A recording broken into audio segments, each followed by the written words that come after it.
Bom, pessoal, primeira coisa, muitíssimo obrigado por vocês se conectarem a nós nesse mais um webinar.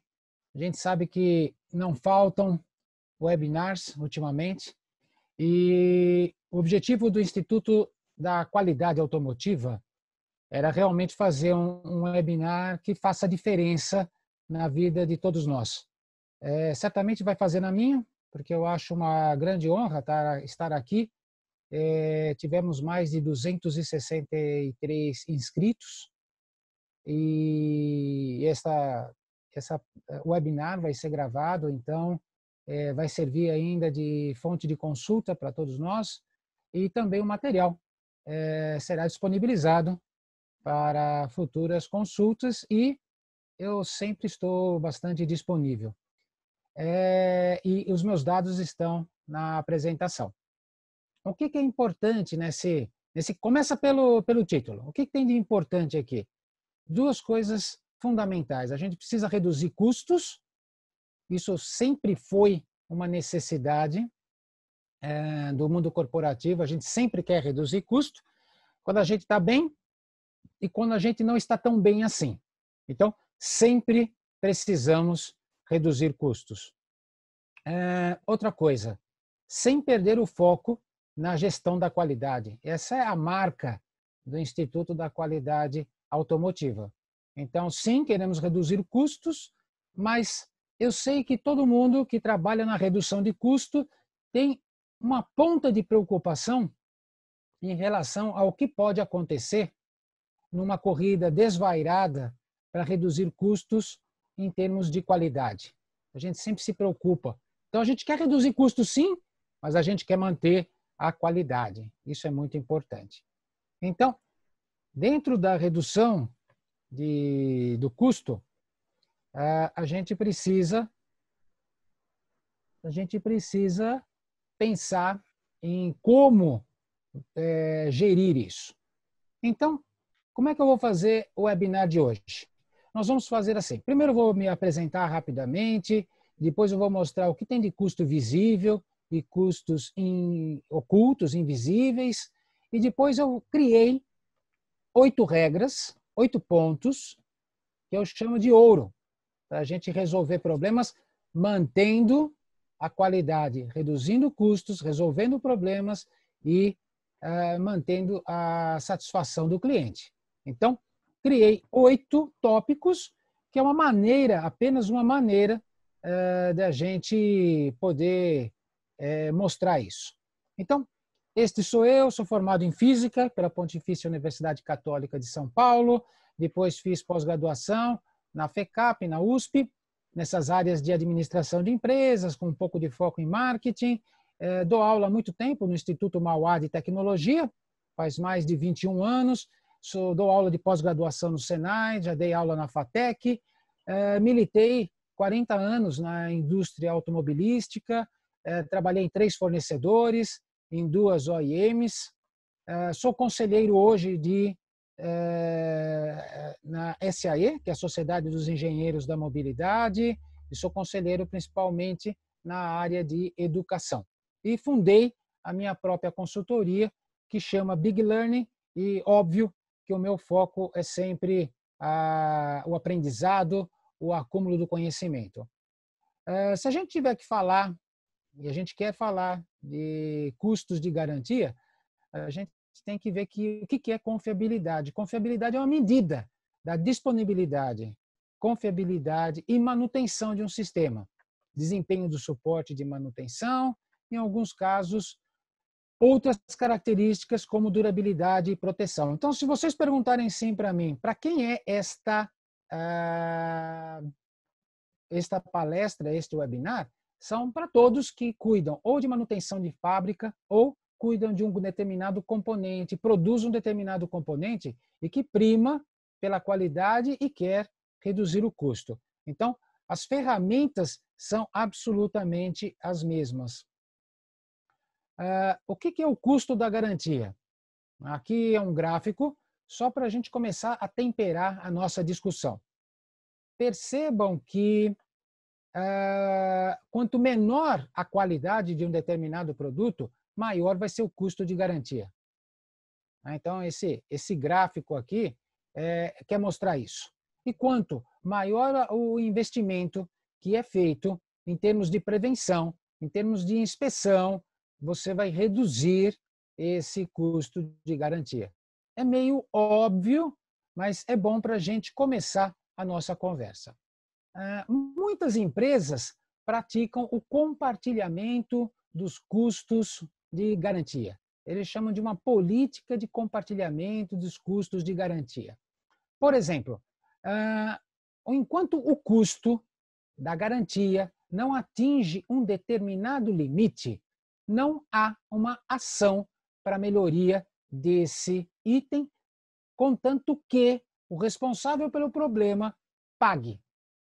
Então, por exemplo, você pega o seu carro, tem um problema de qualidade, você leva o seu carro no distribuidor, chega lá, aí ele fala assim, não tem a peça ainda disponível, eu vou fazer a requisição, você volta para casa, 3 dias depois, a revenda liga para você, seu carro está pronto, sua peça está pronta, você leva o seu carro no distribuidor, deixa o carro lá, pega um táxi, volta para casa, no dia seguinte, você pega um táxi, pega um Uber, vai para o distribuidor e pega seu carro. Que bom! Você não pagou nada pela manutenção. O custo da peça que foi substituída pagou quem teve o problema. Então, suponha que o fornecedor da OEM teve o problema, ela pagou e você teve um brinde. Você ganhou uma peça gratuitamente. Pergunta, você cliente fica satisfeito com essa jornada? Sair de cá, primeiro, ficar ligando para o distribuidor, perguntando quando que vai ter a peça disponível, tendo que ficar um dia sem carro, voltar para casa de Uber, ir para o distribuidor de Uber. Será que essa jornada do cliente é o que a gente deseja? Mas tudo bem, em termos de custo, o responsável pagou. Sim, o responsável pagou, mas ele não consegue pagar por tudo. Existe uma parte do custo que é imponderável. A irritação de um cliente, talvez ele nunca mais compre um carro daquela marca. Talvez ele nunca mais queira entrar num distribuidor daquele lá. Então, a gente tem que ver que os custos, parte dos custos são visíveis e parte dos custos não são visíveis. Se você adotar uma política de qualidade, uma política de garantia, que diz assim, até um determinado valor, eu não vou fazer nada, eu vou compartilhar os custos, contanto que o meu fornecedor pague tudo, está tudo bem, acima de um determinado número, eu falo assim, eu compartilho com ele, e assim vocês vão cuidando da qualidade e da garantia como se fossem finanças, como se fossem homens e mulheres da área financeira. Será que é isso que a jornada do cliente pede? Será que isso satisfaz? Talvez satisfaça o balanço da empresa no primeiro ano, no segundo ano. Mas será que essa política de trabalhar com qualidade, com garantia, como se fosse finanças, será que ela se perpetua? Ou será que no futuro essa marca está perdendo valor? Então, esse é o problema que a gente tem que lidar.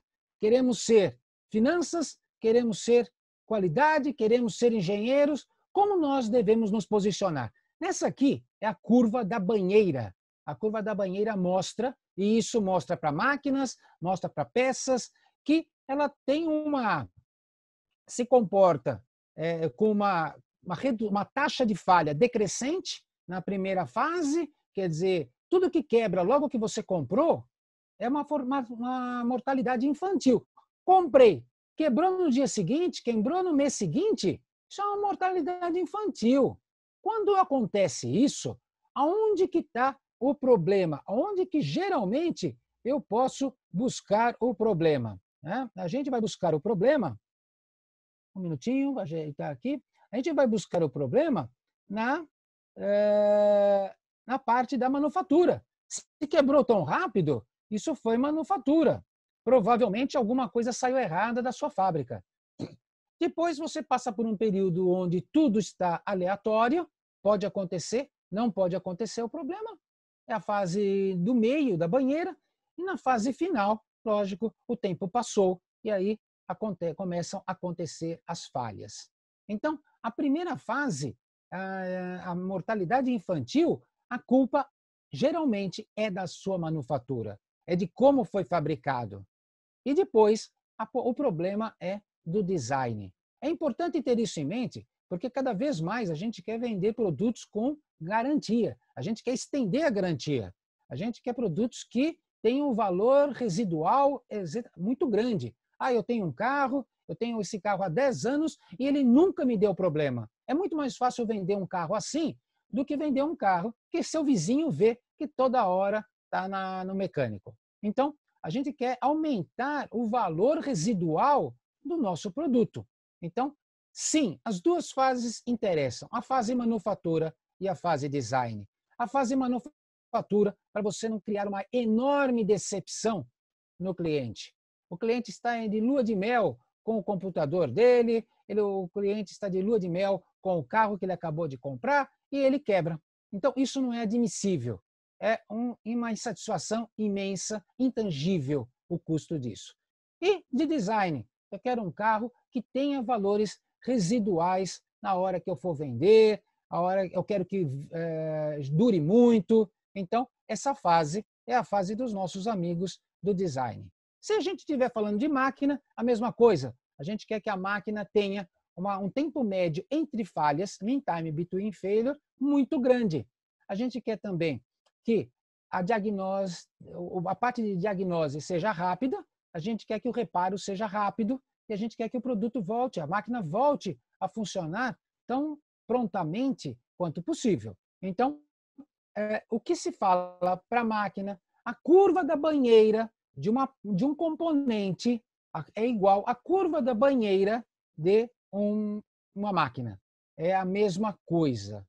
Tem ligeiras diferenças que a gente vai ver rapidinho. Então, por que eu estou mostrando isso? Porque eu vou dar 8 regras e pode parecer que essas 8 regras não se conversam com a teoria. O que a gente aprende na teoria da confiabilidade? A gente tem uma curva que chama curva de Weibull. Então, um engenheiro sueco, que chamava Weibull, desenvolveu essa curva e nessa curva a gente consegue encontrar grande parte das explicações da vida, do formato da curva, a gente consegue inferir o que está acontecendo. Então, a gente nunca pode perder de vista que aquela curva da banheira conversa com a curva de Weibull. Não são duas coisas, não são duas entidades separadas. A gente está falando de absolutamente a mesma coisa. Vejam que aqui a gente tem o fator de forma, o beta da curva de Weibull. Esse beta conversa com a curva da banheira. Nós vamos ver isso já já. O custo da qualidade pobre. Como sempre, a gente gosta de mostrar o iceberg. É interessante o iceberg, ele serve para um monte de coisas, porque o que a gente vê é sempre muito menor, é 1/3 do que a gente não vê. Então, grande parte de uma indústria, grande parte de um chão de fábrica, ele tem custos ocultos. E qual seria o custo oculto de um problema de qualidade?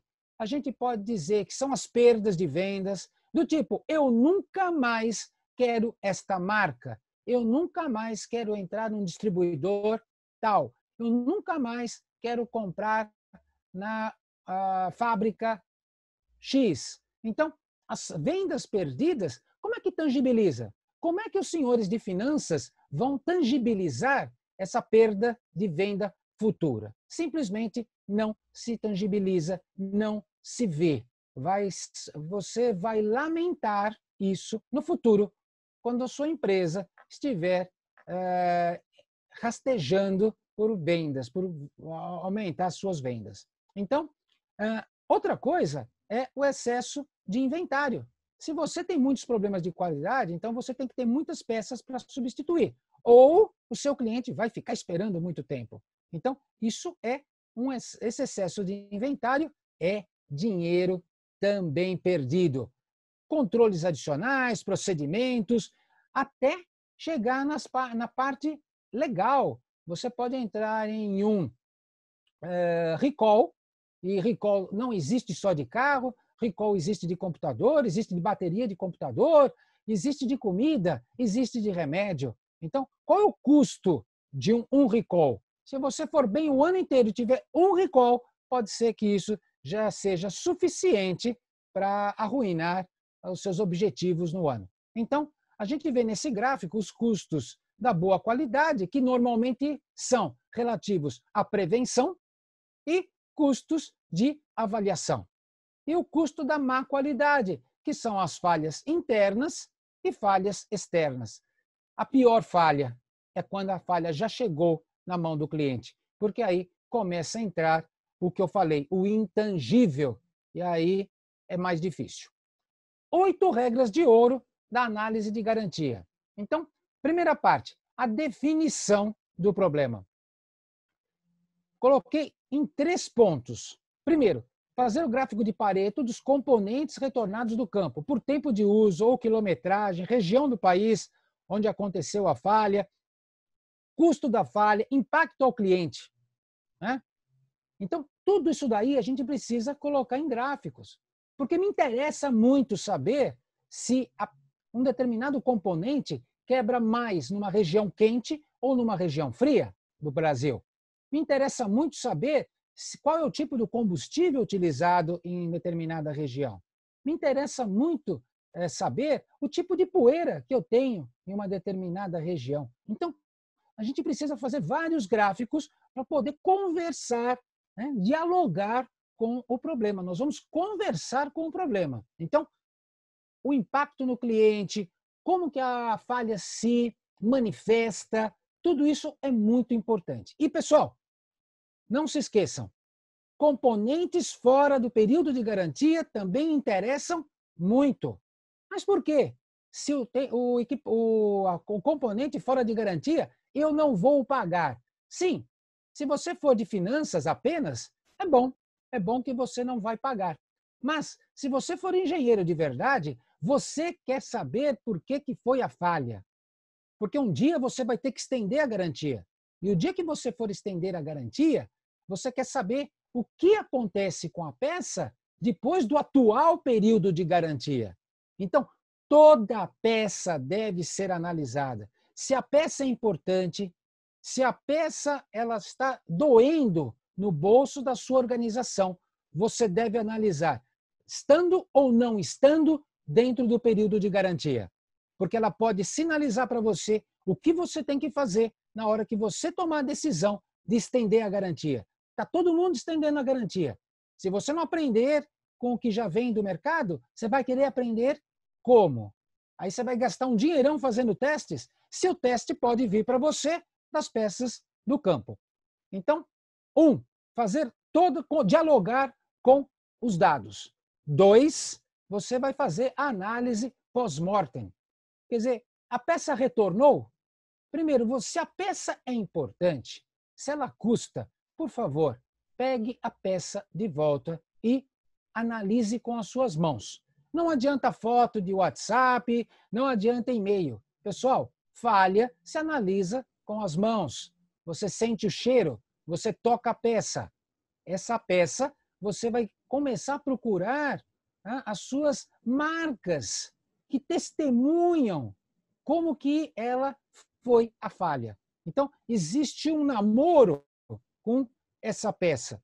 Você vai tocá-la, vai saber exatamente, né, olhar ela contra a luz, olhar na sombra, vai procurar evidências de por que ela foi a falha.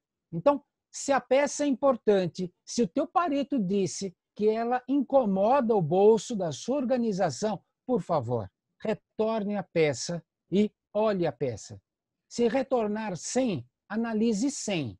Não adianta pensamento ocidental. Voltou 100, eu vou olhar 3 e já está bem feito. Não, analise todas. Porque você vai ter que fazer um outro Pareto, que é o número 3 da nossa discussão. Faça um Pareto do que você viu. busque um padrão de falha. Ela acontece sempre no mesmo lugar? A fratura do mesmo jeito? Ela tem o mesmo cheiro?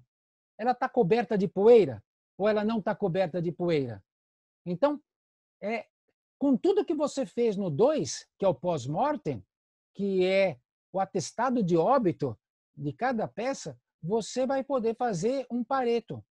E aí sim, você vai saber naquilo que vale a pena trabalhar. Eu não estou falando para as organizações trabalharem em 100% das peças retornadas. Temos que ser inteligentes. O título desse webinar é Redução de Custo. Então, você vai primeiro trabalhar naquilo que dói mais. Quem te diz isso? Um Pareto de custo. Depois, você vai fazendo outros Paretos. E aí sim, provavelmente, se ele é o maior, é o que mais ofende a tua organização em termos de custo, vai valer a pena sim analisar com as mãos 100% das peças para buscar um padrão de falha. Então, está aqui, todo mundo sabe fazer Pareto, façam Paretos, façam pizza charts, façam gráficos que te permitam entender o problema como um todo. Depois, lembre-se sempre, falhas prematuras deve ser alguma coisa de manufatura. No meio, falhas aleatórias, difícil de evitar. Período de desgaste lá no final da curva da banheira. Então, a gente sempre sabe pela teoria que aqui é um exemplo, eletrônica. Se vocês estiverem trabalhando com eletrônica, muito provavelmente uma grande parte do que se tem é na falha infantil.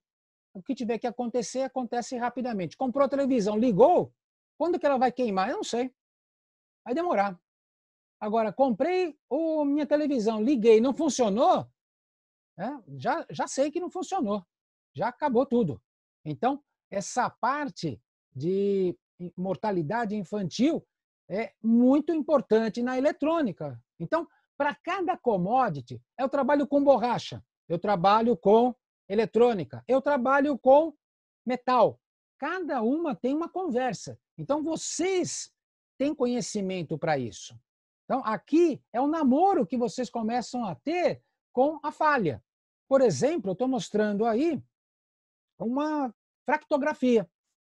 Quer dizer, a peça quebrou, é metal, não coloque a mão. Primeiro, preserve a falha. Cuidado, não amasse, não deixe corroer. Cuida da cena do crime. Cuide da cena do crime. 100% das peças, Mauro, 100% das peças que fizer sentido sob o ponto de vista de negócios. Se aquela peça custa e se o cliente está insatisfeito, por que não? 100%. Preserva a cena do crime e vai fazer a análise. Então, se você tiver alguém que sabe fazer análise, ótimo. Se você souber, melhor ainda. Senão, você vai ter que conversar com alguém que sabe. Como é que foi a propagação da trinca? Onde ela iniciou? Qual o sentido? Então, hoje, a gente pode fazer isso. Aqui, por exemplo, estou mostrando as famosas linhas de praia. Parece a praia quando o mar traz a água, e ela lambe a areia, deixa essas marcas aí. Isso é uma fadiga. Então, você pode saber muito bem se você está tendo uma fratura frágil, se você está tendo uma fratura dúctil, se houve impacto aqui da fadiga. Então, é importante. Agora, uma peça dessa, que foi mal enviada para você, se ela foi num caminhão batendo essa região da fratura, se já teve vários impactos, se demorou muito, ela já enferrujou, você está perdendo. Então, se é importante, você tem que preservar a cena do crime e entregar isso na mão do engenheiro como se fosse ouro, porque ela é ouro. Ela vai te permitir reduzir custos de forma inteligente. Então, aqui uma fratura frágil, você pode ver que ela está brilhando. Então, a luz bate, você vê que as facetas dos cristais estão brilhando. Mola tem uma outra história. O que eu falei para vocês? Se eu cuido de borracha, é borracha. Se eu cuido de plástico, é plástico. Se eu cuido de uma mola, então você tem que entender tudo da mola. Como é que é uma fratura esperada de uma mola? Em que ciclo de operação? Se acontecer isso, está dentro do que eu posso esperar. Talvez esteja dentro da vida útil da peça. Talvez eu precise estender a garantia, preciso mudar o material. Mas eu tenho que conhecer como é que uma mola age na hora da fratura. Então, se é uma mola, se é um eixo. Então, quais são as solicitações? Eletrônica.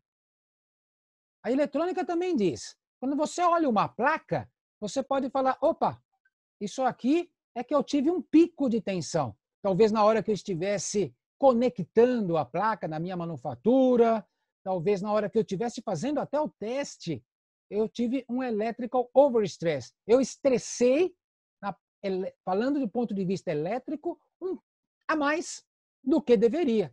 Então, o que eu disse, elétrico é um pouco diferente, mas funciona do mesmo jeito. Eu tenho as evidências, eu tenho as testemunhas. Essas marcas queimadas, a fratura é testemunha do que aconteceu. Eu posso ter, por exemplo, eletricidade estática queimando os meus componentes. Eu posso tirar o componente de uma caixa que estava toda empacotada com um monte de saco plástico que veio atritando durante o deslocamento, durante o trânsito, e gerou carga eletrostática. Eu não tinha uma adequada retirada da embalagem e me salta uma faísca que eu nem vejo. Só que se saltou faísca, a tensão é alta, a corrente é baixa, e pode ser que eu matei a peça logo na hora que eu tirei ela da embalagem. Então, ou pode, pior ainda, deixar no limite, e aí o seu cliente vai ter o prazer de fazer o resto. Na hora que ele ligar, o componente já está maculado, e aí você vai ter o problema na mão do seu cliente. Então, pelo jeito que queima, pela característica, eu já posso aprender muito. Corrosão. Se eu tenho uma peça que está voltando para corrosão, eu posso saber se é uma corrosão atmosférica, se é um pitching, se é um estresse, se é atmosférica, enfim. O que eu quero dizer aqui é, mostrei exemplos mecânicos, mostrei que envolvem a metalurgia, mostrei exemplos que envolvem eletroeletrônica, estou mostrando exemplo aqui de química. A gente sempre sabe que a corrosão acontece por eletronegatividade. Sempre vai ter a formação de uma pilha galvânica. Sempre vai ser um processo químico. Então, a gente pode discutir da parte de mecânica, parte de elétrica, parte química, enfim, a gente tem que buscar essa conversa com os componentes. Continuando nas 8 regras de ouro, a gente vai para a tese. Primeiro nós descrevemos e agora nós temos uma tese. Qual que é a tese? Bom, pessoal, aquele FEMEA que um dia foi feito, ele não foi feito para ser apenas avaliado pelo seu auditor. Acredite, aquilo lá é para ser sério. Então, por que quebrou? Deveria ter uma dica no FEMEA. Você deve colocar no FEMEA tudo isso. Mas, se não tem isso nos seus FEMEAs de hoje, não tem problema. Mas é hora de você acertar a sua casa. O FEMEA é a primeira ferramenta que a gente deve consultar. Então, consulte o FEMEA. Vá no seu chão de fábrica e olhe o plano de controle. Você vai aprender o que é importante e o que não é importante. Afinal, o plano de controle devia dizer para vocês quais são as características críticas, quais são as características significativas e quais são as outras características. Então, primeiro, consulte o FEMEA. O FEMEA deveria conversar muito fortemente com o plano de controle, mas nem sempre conversa. Então, consulte também o plano de controle. Consulte o Google. Coloca lá o nome da sua falha. Provavelmente, no planeta, alguém já sofreu por aquilo que você está sofrendo hoje. será que vale a pena você reinventar a roda? Se eu fosse você, entraria no Google em inglês, porque a quantidade de material em inglês é imensamente maior, e buscaria, com aquele nome do que está acontecendo, uma referência. Pode ser que você encontre alguma coisa muito boa no Google. Papers. No Google também você pode encontrar um monte de papers falando dessa falha. E aí você estudando, você vai correlacionar com o que está sendo visto nas observações. Então, pessoal, aqueles que dizem assim, a teoria na prática é outra, é um equívoco. Né? São a mesma coisa. A diferença é que a gente não busca a correlação. Mas a teoria e prática se conversam sim. Falta você fazer a interpretação da parte teórica. Mas provavelmente você vai encontrar num paper sobre um determinado fenômeno, você vai encontrar quais são as características importantes, que talvez não estejam no FEMEA. Excelente! É hora de você aprender com o paper e colocar no FEMEA. E aí depois você coloca no seu plano de controle. Mas a teoria na prática é a mesma coisa. Falta interpretação. Com tudo isso, a gente formula uma hipótese mais provável da falha. Qual é a física da falha? Eu sempre digo, nenhum engenheiro pode ir para casa sem ter uma boa hipótese. Eu trabalho 10 anos, eu trabalho 5 anos, trabalho 10 anos, trabalho 15 anos, tenho 20 anos de experiência. Que bom, eu preciso de uma hipótese. Se falhou, eu preciso de uma hipótese. É para isso que serve os anos acumulados de experiência. Você não pode simplesmente dizer para o seu chefe, para o seu diretor, para o seu gerente, sei lá, para quem, estou analisando. Esqueça o gerúndio, não vale falar estou analisando, estou investigando. Quem investiga é a universidade. Nós temos corporações e a gente precisa ganhar dinheiro. Então, a gente tem que ir para casa com uma hipótese. Mesmo que no dia seguinte você mude sua hipótese. Mas ninguém tem o direito de ir para casa sem formular uma hipótese mais provável.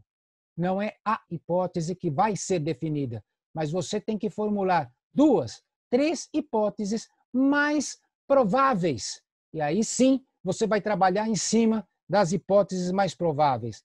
Então, quais são as ferramentas? Is not, o que é, o que não é. Por que eu tenho peça que quebra? Por que eu tenho peça que não quebra? Por que eu tenho peça que quebra numa quilometragem e na mesma quilometragem eu tenho peças que não quebram? Por que acontece no Nordeste e não acontece no Sudeste? Por que acontece onde tem poeira e não acontece onde não tem poeira? Pessoal, eu preciso buscar os contrastes. FEMEA. Eu preciso ter o FEMEA. Eu preciso ter o Google. É a melhor ferramenta do planeta. Escreva lá, converse com o Google, escreve em inglês o que você quer. Diga para ele, está quebrando tal coisa. Veja o que acontece. A gente se surpreende com o que encontra no Google. Papers da SAE, da Associação Brasileira de Normas Técnicas, tem um monte de papers. Eu não indico nenhum. Procurem. Sempre tem gente escrevendo paper, dizendo coisas. Talvez ele esteja falando o que você precisa ouvir. E aí, formule a física da falha. Com base em tudo isso, pense numa historinha. Era uma vez o meu cliente fazia um determinado uso, eu nunca pensei que ele usasse dessa forma, então ele sobrecarregava, e aí você coloca a historinha. A historinha sempre acaba com a física. Sempre acaba com a física. Seja um estresse mecânico, seja elétrico. Então, procure o que é que está acontecendo. Abaixo, nesse slide, você tem o diagrama P, o diagrama de parâmetros, P-diagram. O que ele quer dizer aqui? Pessoal, qual é a física? Engenheiro estuda física. Os fundamentos da engenharia estão na física. Se você não tiver os bons fundamentos, você não vai conseguir analisar o que está acontecendo. Pode ser calor, pode ser frio, pode ser a geometria, mas sempre tem alguma coisa que você vai conseguir capturar com a física. Pessoal, Physics of Failure. Se você procurar no Google POF, Physics of Failure, também vai vir um planeta de informações. Mas nunca se esqueça de correlacionar a física com a falha que vocês estão tendo. Estamos chegando na parte final. Das 8 regras, vamos para a regra 6. Agora, antítese. Bom, se eu descobrir um monte de coisa, recomendo você, primeiro ponto, pegue uma peça da sua linha de produção. Uma suposta peça boa. Faça uma análise completa da peça. Essa peça que você está montando hoje, em tese, é boa. Será que ela está totalmente dentro do especificado? E se ela está dentro do especificado, será que ela tem o CP e CPK de acordo com o recomendado? Ou será que eu tenho peças no limite da tolerância? Peça dentro do especificado não serve. Peça dentro do especificado, ela tem perdas. Toda vez que uma dimensão atinge o limite inferior ou atinge o limite superior de especificação, eu posso ter um problema. Função perda de Taguchi. Você tem perda de qualidade na medida que você se distancia do seu objetivo. Qual que é o objetivo? É o nominal. Infelizmente, nas universidades, nós fazemos sempre projetos pensando no valor nominal. E o mundo real não é o mundo do nominal. O mundo real é o mundo da tolerância. É importante ter CP, CPK alto. Isso garante que os valores que eu tenho estão ao redor do valor nominal. À medida que eu encosto nos valores limites, tenha certeza, eu vou começar a sobrecarregar o meu sistema. Nunca se esqueça, sua peça não trabalha sozinha no planeta, no mundo, no espaço. Ela trabalha encostando em outras, recebendo cargas elétricas, tendo contato com a atmosfera. Então, ela sempre tem interfaces. Se ela está no limite máximo, no limite mínimo da especificação, com certeza você pode ter problemas. Então, geometria, teste do material, desempenho, checa isso. Checa. Eu fui na linha, Mauro, e peguei 3 peças, e as 3 peças estão conforme o especificado. Não adiantou nada, você não entendeu. Vá lá na linha, faça 50, 60 peças, determine o CP e o CPK, e aí a gente volta a conversar. Aí sim. Então, não adianta falar de 2, 3 peças e dizer que está dentro do especificado. É 60 peças e se está dentro do CP e do CPK que você gostaria, do 1,33, 1,40, alguma coisa assim. Pessoal, cuidado. Nem tudo que está fora do especificado leva a falha. Então, chefe, encontrei uma coisa fora do especificado. Que bom. O que você encontrou? A cor. Será que a cor leva a falha? Então, não sejam tão ingênuos. Faça a análise nas peças virgens com foco naquilo que a sua hipótese já te deu a dica. É por isso que primeiro, antes de fazer a análise, você tem uma hipótese. Senão você vai ficar medindo tudo. Você não vai ter tempo. Tua máquina tridimensional vai travar. O teu chefe vai falar que teu custo está muito alto. Você tendo a hipótese, você vai direto no ponto. Essa é a importância de você ter uma hipótese. Depois, laboratório. Tua peça passa no teste? Um dia ela passou no teste, provavelmente. Lá no teste do PIPAP, do APQP. Será que ela passa? Eu acho bom você analisar isso novamente. E quando ela quebra, ao invés de, por exemplo, você tem uma mola, a mola fala assim, 50 mil ciclos, aí você testa, passou no 50 mil ciclos, você sai correndo e desliga a máquina. Passou, passou. Não, vá um pouco além.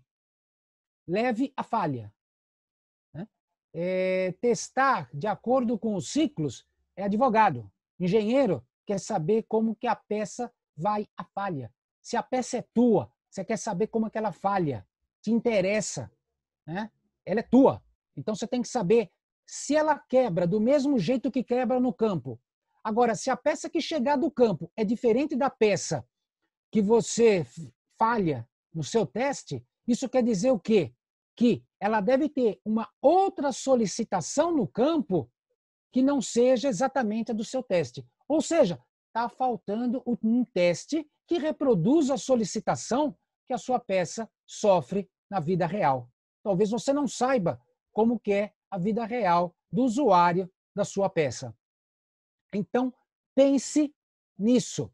Pense se você está testando da forma como o seu cliente usa. Isso, pessoal, voltando, curva de Weibull é o beta, é o fator de forma. É ele que diz se a curva, a maneira com que você tem a falha e a falha que você tem no campo, elas são a mesma coisa. Talvez o teu laboratório solicite de uma forma completamente diferente. Então, quais os tipos de teste? Pessoal, a gente tem que procurar testes. A gente não deve se satisfazer. O maior perigo é se satisfazer com o que a gente chama de bogey test. O bogey test é: minha peça deve suportar 50 mil ciclos. Coloco na máquina, 1, 2, 3, 4, 5, 49 mil, 50 mil, corro e desligo. Esse bogey test é teste de advogado. É só para saber se passa ou não passa. Quem especificou 50 mil, será que acertou? Se a peça está voltando do campo, será que 50 mil é bom o suficiente? Não adianta ficar feliz porque passou no teste, se o teu campo está reclamando que tem problema. Então, a gente tem que reproduzir o modo de falha. Se o teste que você tem não reproduz, você vai ter que propor novos testes, propor melhoria e testar. Eu já vi coisas assim. Eu faço um teste, no PIPAP, passa, eu começo a vender o produto. Eu tenho retorno do campo, tenho problemas, o engenheiro faz uma alteração no produto, no componente, testa no mesmo teste que ele passou antes, que aprovou quando dava problema, ele testa no mesmo tipo de teste, na mesma quantidade de ciclos e fala para mim: que bom, eu consegui, aprovei. Espera um pouquinho. Se o teste aprovou quando estava ruim e o teste aprova agora que você melhorou, sabe o que quer dizer? Nada. Eu tenho que fazer um teste que coloque a sua peça no limite. Então, você tem que pegar o teste anterior, saber quando que ia a falha e fazer teste novamente com a peça melhorada e saber se vai além daquele momento da falha anterior.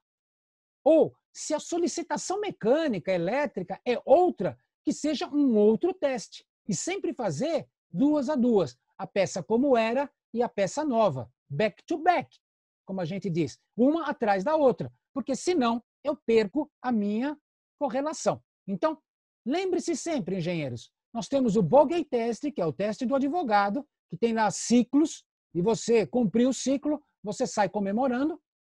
O end of life, que é o teste para você ir até o fim da vida, que eu fortemente recomendo, e tem o teste de degradação, que é ainda mais interessante, saber até de como ele vai falhando. Então, eu testo, sim, são 50 mil ciclos, eu testo 10 mil, vou lá, faço uma medição, olho, mais 10 mil, vou lá, faço outra medição, eu vou acompanhando como é que a peça vai à falha.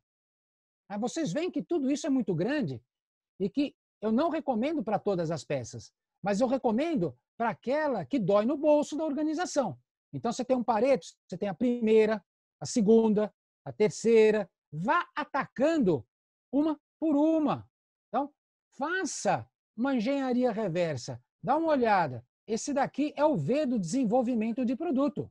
A gente começa de um alto nível, vai descendo, chega a nível de produto e de componente e depois vai subindo no nível sistêmico. Nunca se esqueçam que o seu problema pode ser sistêmico. Talvez você precise das peças que interfaceiam com ela. Eu coloquei no canto superior direito uma provocação. Esse gráfico aqui é o gráfico de robustez de software. Nós vivemos no mundo do software, cada vez mais. Com o Covid-19, a gente viu a importância dos softwares e de ter conexão. Pessoal, pense sempre que o seu software também tem que ter robustez. Você também testa software. Às vezes você, dentro do ambiente de laboratório, você não expõe o seu software a todas as nuances que um cliente pode utilizar. Então, o seu teste de software tem que ter os mesmos princípios. Ele não vai ter uma falha de física, mas ele vai ter uma falha, provavelmente, de sintaxe ou de semântica. Então, você vai ter que ajustar o seu software para ter certeza que não existe um bug lá. Por que é fundamental ter CP e CPK? E por que fazer peças conforme especificado não resolve o problema? Simplesmente porque eu tenho aqui uma cultura de estresse, né? Exposição ao estresse. Nessa exposição ao estresse, o que eu mostro para vocês aqui? Na exposição ao estresse, eu tenho que a minha peça ela não tem um valor discreto no nominal. A gente sabe que 50 peças eu vou ter uma curva de Gauss. Então, eu vou ter isso que eu vejo à direita, Strength Distribution. O que é o Strength Distribution? São as minhas fortalezas. A minha peça, dimensão crítica, ela vai variar de tanto a tanto. À esquerda, vocês veem a distribuição do estresse. Então, o estresse também ele não é discreto. O estresse ele também funciona de uma forma estatística. E ele tem uma distribuição. O que acontece? Quando a curva do estresse encontra a curva da fortaleza, eu costumo dizer na faculdade que é o focinho de uma no rabinho da outra.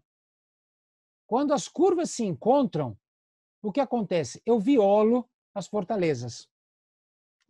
Então, isso desmistifica uma coisa que eu já escutei muito. Eu tenho 5% de falha. O engenheiro de produto fala assim para mim: Mauro, se fosse um problema de design, seria 100%. Se acontece em só 5%, não é um problema de design, é um problema de manufatura. Será? Será que é isso mesmo? Ou será que você, engenheiro de produto, ao desenhar, colocou as curvas muito próximas? O nominal da fortaleza tem que estar muito longe do nominal do estresse. Isso chama design estatístico. Então, isso daqui, para quem é de design, para quem é engenheiro de produto, vale também a estatística. A estatística não vale só para a manufatura. Então, isso aqui é o capítulo de design estatístico. Vocês podem encontrar isso, muito material. Stress, Strength, Interference. A interferência das fortalezas nos estresses. Quando as curvas se tocam, focinho de uma no rabinho da outra, é onde acontece. Então, normalmente, a sobreposição não é imensa. A sobreposição é suave. E é por isso que, muitas das vezes, você pode ter um problema de design com retorno de peças de 5%, sim. Não precisa ser necessariamente 100%. Quem diz que só 5% significa que é manufatura é porque não conhece a estatística, não conhece a interferência entre as fortalezas e os estresses. Então, isso daqui desmistifica uma boa parte do que a gente vem discutindo. Então, os testes devem considerar essa exposição ao estresse, e aqui o material será enviado para vocês, porque nós já nos encaminhamos para o final do webinar, mas aqui existem alguns testes que é importante termos em mente. Testes que são importantes para manufatura, no final da linha de produção, testes que são importantes no desenvolvimento, as especificações. Então, existe uma estratégia de teste. Não é fazer teste no final da linha ou fazer um teste no desenvolvimento simplesmente desconectados. Eles devem se conversar, esses testes, porque eles se conversam com a curva da banheira. Olha o beta, beta meio, beta 1, beta 3. Esse beta, por acaso, é o beta da curva de Weibull. Então, não se esqueçam, a curva de Weibull e a curva da banheira se conversam, estão totalmente conectados. Está aqui. A gente vê que a curva muda de forma. Então, a gente vê um beta de meio, está ali, quadro superior esquerdo, beta de meio, falha prematura, tá certo? Beta igual a 1. Quando que vai acontecer a falha? Não sei, ela é aleatória em função do tempo, função densidade de probabilidade dela. Beta igual a 3, ela aumenta com o passar do tempo. O parâmetro de localização é o parâmetro gama, é aonde que vai acontecer. Mais no tempo, mais próximo, mais distante, é o gama. E o fator N é a quantidade. Quanto maior a quantidade, maior a probabilidade de a gente chegar numa curva gaussiana. Curva gaussiana, curva normal é ótima, porque a gente tendo uma curva normal, a gente faz as contas com muito mais facilidade. Aqui tem uma demonstração, beta menor que 1, falha prematura, beta igual a 1 constante, beta maior que 1, dependendo do tempo, e aí sim é típica falha de desgaste. Então, vale a pena estudar a curva de Gauss, vale a pena estudar a curva de Weibull, porque eu dei essas 8 regras, parecem regras práticas, que nunca se conversam com a teoria, mas, pessoal, a teoria na prática é a mesma coisa. E aqui, pessoal, a gente tem um quadro que mostra à esquerda problemas de design, aonde que eu vou trabalhar. Eu trabalho no CAI, eu devo ter design reviews, onde eu devo conversar, FEMEA, análise de falha por árvore. E na robustez, o P-diagram, checklists de robustez, etc. Por que eu mostrei isso?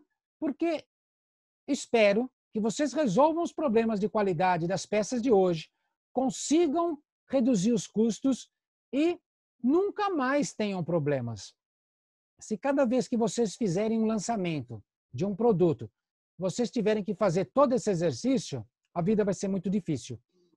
É importante que o aprendizado migre para os novos desenvolvimentos. O objetivo desse chart é justamente mostrar para vocês o que deve ser no futuro.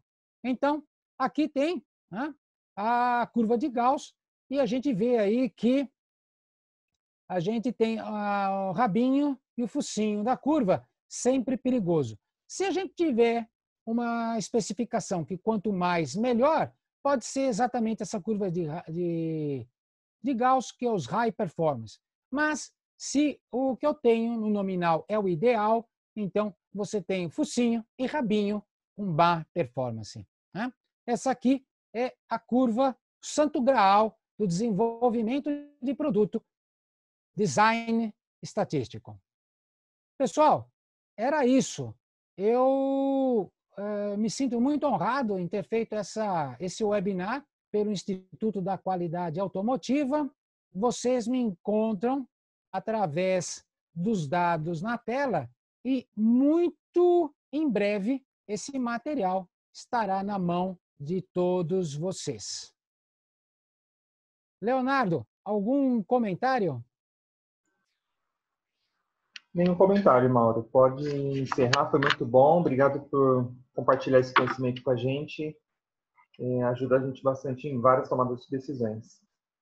Então, pessoal, eu me senti muito honrado, vi o nome de vários colegas, meu amigo Douglas Silva, Douglas Costa, Suene, Sérgio. Então, eu queria agradecer, Peter, queria agradecer todos os colegas que se conectaram nesta manhã fria e dizer que continuo disponível a todos vocês. Será uma grande honra tê-los no meu LinkedIn e qualquer dúvida, me procurem. Muito obrigado. Até logo, Mauro. Obrigado.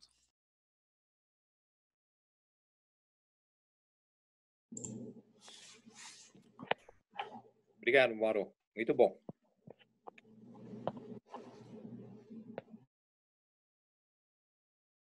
Obrigado, pessoal.